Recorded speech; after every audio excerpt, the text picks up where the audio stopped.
What is up, everyone? Welcome back to my channel, and if you're new, welcome. My name is Meg, this is Moon Magic Spirit, and today we're talking all about Samhain.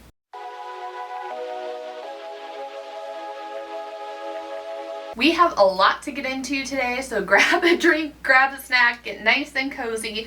We are going to be talking about the general vibes of Samhain, the origins of Samhain, the different rituals, the modern day rituals, the modern celebrations, how it is celebrated and recognized across cultures and how they have their own versions of this, and what you can do to honor and celebrate this season. So, as we are here right before Halloween, which Samhain is celebrated on October 31st. Some practicing witches will celebrate it by the closest full moon to October 31st, general vibe there. But as the veil of autumn deepens and the nights are beginning to stretch longer, Samhain arrives at both an ending and a beginning, which makes it a super cool, super unique holiday and celebration. Rooted in the ancient Celtic world, this liminal festival marks the end of harvest season and the start of winter, marking the beginning of the darker half of the year. It's the threshold where life and death, the seen and unseen, overlap together. When I talk about the end of harvest season, throughout summer and the beginning of fall, we have the harvest festivals celebrating that. A lot of fire festivals happening. The last holiday was Mabon, aka the autumn equinox. That was the second harvest, so it's a time where you're kind of gathering all your crops. Like, it is what it is. What has harvested and ripened is what's there. It's the end of the season, you know, bringing the animals and the livestock back in from the pastures, kind of preparing for winter. So it's like the end of the harvest season and the beginning of moving into the longer cold months. So although the modern world associates this time of year with Halloween, Samhain remains one of the most sacred Sabbats in the pagan wheel of the year. It's a time of and night of remembrance, transformation, ancestral reverence. And it's also a time where the veil between the worlds is believed to be thin, making it easier to honor the dead, commune with your dead, connect with them, seek guidance, and reflect on the cycles of life. Let's move into the origins of Samhain. So it was celebrated by the Gaelic people of Ireland, Scotland, and the Isle of Man. Unlike today's calendar year, the Gregorian calendar, this new year began with the dark season, marking Samhain not only the harvest festival, but the spiritual turning of the year. It's also known as the Witch's New Year in modern times. This is like the start of new beginnings. And Samhain, the word itself, means summer's end in Gaelic. For the Celts, Samhain was very profoundly liminal. They saw it as a hinge between the seasons where the physical and spiritual worlds overlapped. So if you hear everyone talking about like the veil is thin, the veil is thinning, or the rhetoric and the online discourse about whether the veil is thin only this time of year or the veil is always thin, it's always an online discourse thing, right? But that's kind of where this was rooted from, because they believed that the physical and liminal worlds overlapped at this time. The ancestors were honored, spirits walked freely among the earth, and the outer world felt close enough to touch. So this liminality was both sacred and considered dangerous. So we'll kind of see the customs and rituals revolve around that danger and how they morph into more modern celebrations and modern traditions. So it was a time of blessings and visitations, but also a time of mischief and potential harm. Samhain was practical as much as it was spiritual. So the year's final harvest was gathered in, the livestock was brought back from the summer pastures, and the surplus animals were culled for food stores. So winters in the Celtic lands were very harsh, and your survival depended on literally how well your harvest season went and from how much you prepared, and especially that preparation begins now So that preparation from now to get you through Yule onto the other side of Imbolc. So Samhain was a very somber recognition of your mortality in general, not just of the human soul, but of the crops, of the herds, and the fragile balance of survival amongst all these different aspects. While it was a somber reminder, it was also a time of communal celebration. So villages would gather together for feasts, they would light fires, they would share stories. There is a sacred tradition with the hearth and lighting of the embers that ties into all this, I'll get into in just a second. So this blending of survival necessity with ritualistic meaning is what made Samhain so powerful and so sacred. It bound the physical cycle of nature with the spiritual cycles of life and death. Let's go ahead and talk about some of those ancient practices.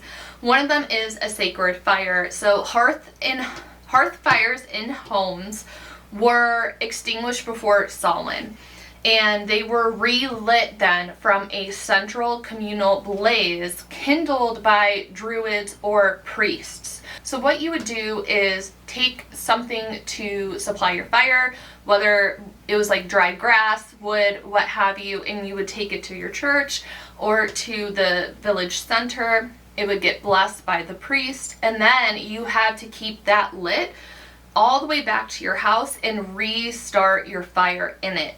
And it was thought to not allow that fire to go out, to keep the sacredness of it, the blessing of it, the protection of it, the survival of that fire going in your hearth. So the new fire was believed to offer protection, divine blessings, for the darker months ahead, for that survival. It was a very, very key part in that.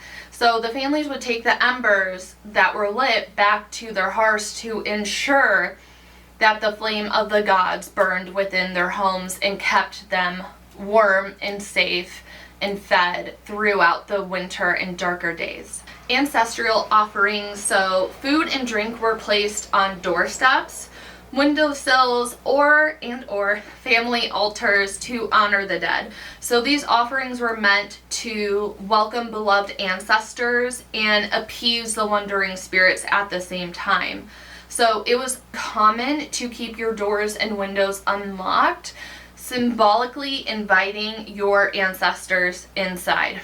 When it comes to leaving the food outside, sometimes people would leave the food outside for their ancestors, but it was more thought to leave the food outside for the wandering spirits on earth that you didn't want to come across, that you didn't want in your home, to appease them to stay out of your home. So like they're getting a little bit of something, making it safe for your ancestors to enter your home and to commune with you, to be there with you. And speaking of those unwanted spirits, we're really going to get into some of the deflection that was used at the time to keep them away. And one of those is the very first jack-o'-lanterns. I have a hard time saying that with my Invisalign in, but they weren't originally carved out of pumpkins. They were carved from beets and more commonly turnips. If you Google photos of this, the turnips look a little terrifying, but that was kind of the point. Because they were purposely carved with these very frightening faces and were set outside of the home to ward off the malicious entities, the wandering spirits that were not the dead that you wanted in your home.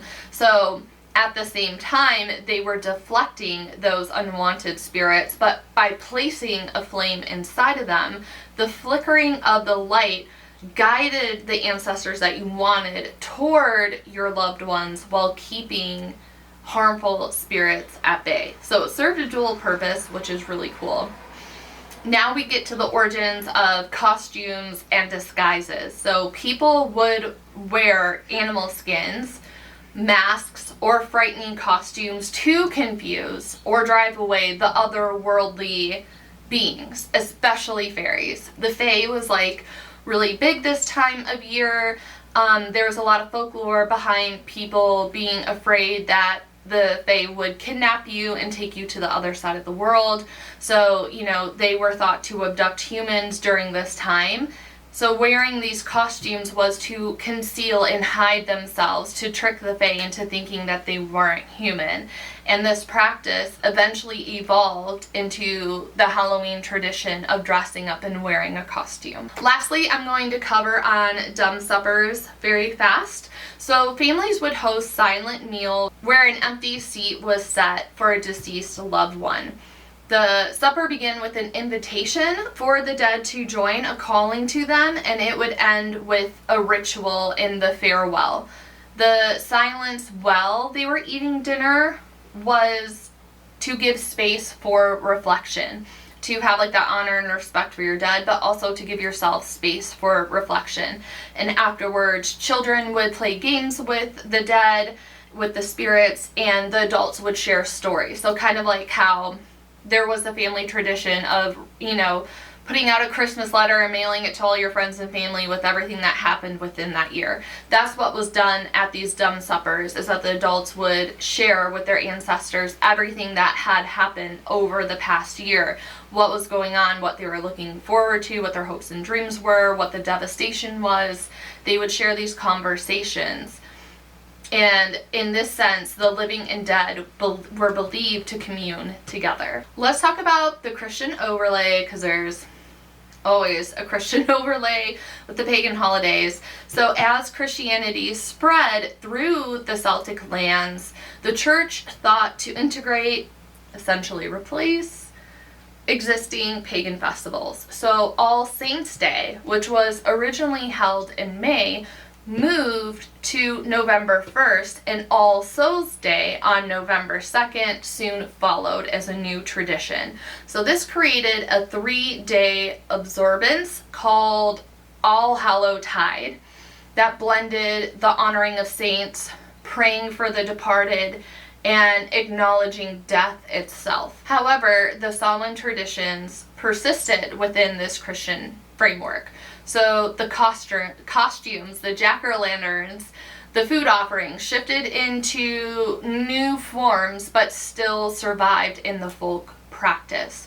So over the centuries, these practices evolved into Halloween, but the roots remain tied to Samhain's sacred recognition of death, transition, in the unseen world. We also can't talk about Samhain without talking about and recognizing Dia de los Muertos, which is around the same time of year. Another culture halfway across the world was and still is honoring their dead. So in Mexico and parts across Latin America, we have Day of the Dead. It is celebrated on November 1st and 2nd.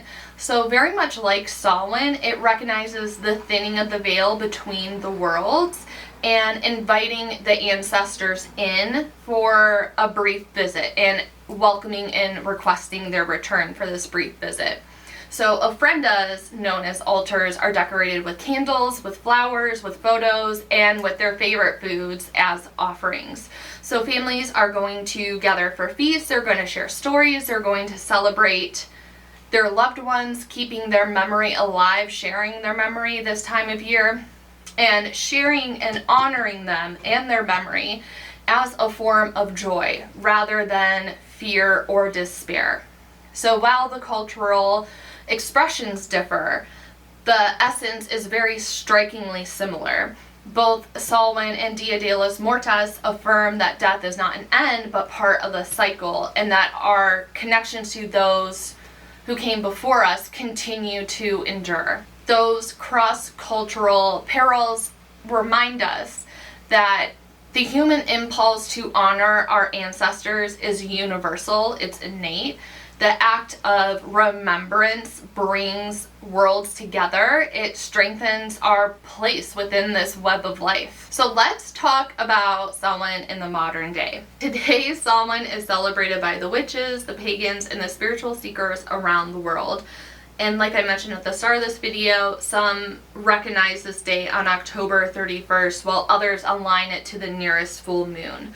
So while Halloween has become very largely secular, Samhain retains its depth as a festival of remembrance and transformation that has held up over centuries. So some common modern practices include the ancestor altars that we have really talked about in depth here. So decorating an altar or space in your home with photos of your dead, with candles, offerings of seasonal food or their favorite meals. Personal mementos are set out at this time to honor the dead, to welcome them in, if you feel comfortable. I hope you feel comfortable welcoming them in and talking to them, and communing and talking to our dead is something that we tend to put off, right? Because like the physical reminder is not there, but they're always around us. They're always with us. You don't need to specifically wait for this time of year to do this practice of setting up an altar for them. I have an ancestor altar that is always up. You can talk to them literally any time, but this is also a really beautiful reminder, if it's been a minute, to refresh those altars and to get that practice started again. Having a bonfire this time of year is a really great way to kind of go back and reflect on the original traditions of Samhain. Or you can light candles. You can even use LED candles if you want to be completely fire safe. But this is going to symbolize both protection and also the fading strength of the sun as winter is starting to arrive. We also have divination for this time of year, so tarot, runes, and scrying are especially powerful now as the veil is thought to be at its thinnest. We have pumpkin carving. We all know this, but a twist that you can put on to this to tie it to Samhain is having an intention behind your carving. So continuing this tradition, but you can also maybe instead carve a protective sigil or rune onto your pumpkin, or drawing a protective sigil or rune on the bottom of your pumpkin or on the back of it and placing it in front of your home, having that protection in front of your home, having the intention to keep the negative energy away, the negative spirits away, what have you. Another great thing that you can do is have a dumb supper, is to have this meal. If you want to stay silent during the meal, like the old tradition, that's great, but also just having a meal and welcoming your ancestors, your loved ones who have passed, to commune with them, to invite them into dinner, to share a meal with them, and talk to them out loud, reflect on the last year, really lean into that tradition if it feels good. And lastly, what I want to say is that astrologically speaking, Samhain falls in Scorpio season. And if you're curious to learn more about Scorpio season, the video is either up or it'll be up next week. So it's either up here, or be sure to come back, subscribe to the channel so you don't miss it. Come back for that. But Scorpio season really aligns with the themes of death, transformation, and especially shadow work. And I talk a lot about shadow work. I have a shadow work video actually where we practice that, listed up here. So be sure, again, check my channel out. If you're into witchy stuff, this is a place for you. But Scorpio season is also a time for facing your fears, embracing endings, and stepping into renewals. Very much a rebirth theme. So many witches, again, also refer to this time of year as the Witch's New Year, due to these themes tying into Scorpio season with Samhain, and they use it as a chance to set intentions for the next cycle ahead, the next year ahead. This year, my personal focus is all about aligned connections. I've been working on this all month, just as our ancestors chose who and what to honor. Samhain reminds us to discern which ties in our lives nourish us and which ties are weighing us down. To really take the time to think about honoring what feels good and right to us, and also letting go, because like Samhain's very much shadows and severance kind of vibe. So thinking about what connections feel like oxygen that like breathe life into us, and what connections feel like chains and that are weighing us down that we need to unchain ourselves from. So this really offers us the chance to cut cords with what's draining us and to strengthen bonds with what is sustaining us.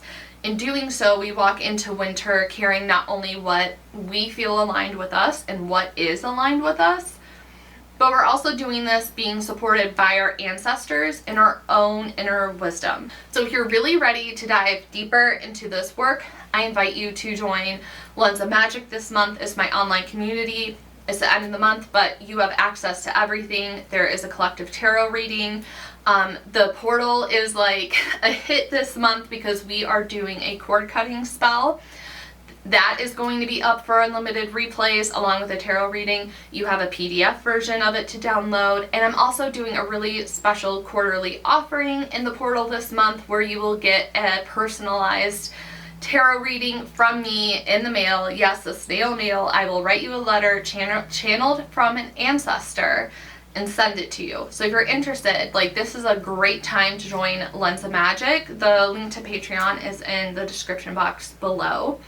But together we will explore these different aligned connections in these themes. So be sure to join so you don't miss out on any of these offerings. And lastly, may this Samhain season bring you connection, reflection, and a renewed sense of purpose. Embrace the magic that surrounds you and the magic that's in you, and let it guide your path forward.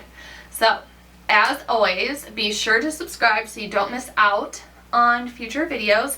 Let me know in the comments below, do you have a tradition for Samhain that you like to celebrate, or what is something that you want to try this year that is new for you? I would love to hear from you and connect. Thank you so much for your time and energy, and I will see you in the next one. Bye, everyone.